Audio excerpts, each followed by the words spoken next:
ஏன் ரோஹிணி, நீ இதுவரை சொன்னதெல்லாம் பொய்யா? அந்த பையன் உன்னோட பையனா?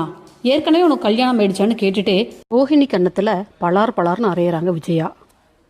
ரோஹிணி அண்ணாமலை காலில் விழுந்து மன்னிக்க சொல்றாங்க.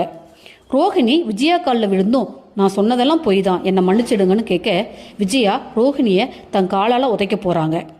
அண்ணாமலை அதை தடுத்து அவளை உதைச்சா அவளோட எல்லா பாவமும் உனக்கு வந்துடும்னு சொல்றாங்க. அடுத்து மனோஜ்கிட்ட போய் நிற்கிறாங்க ரோஹிணி. நான் சொன்னதெல்லாம் பொய் தான் மனோஜ், ஆனால் எதுக்கு சொன்னேன்னு கொஞ்சம் கேளுங்கன்னு சொல்ல மனோஜும் ரோஹிணியை அடிக்கிறாரு. என் லைஃபே உன்னால போச்சு, உன்னை போய் நம்பணும் பாரு, என்னை பார்த்தா என்னை இழிச்சவாயின்னு தெரியுதான்னு மனோஜும் கொதிச்சு போய் கேட்குறாரு. நான் உங்களை உண்மையாக லவ் பண்ணுறேன் மனோஜ், என்னை நம்புங்கன்னு ரோஹிணி அழ. உண்மையான லவ்னா உனக்கு என்னன்னு தெரியுமா?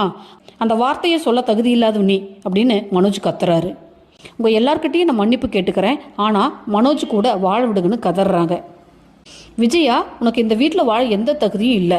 மனோஜ் இவளை வீட்டை விட்டு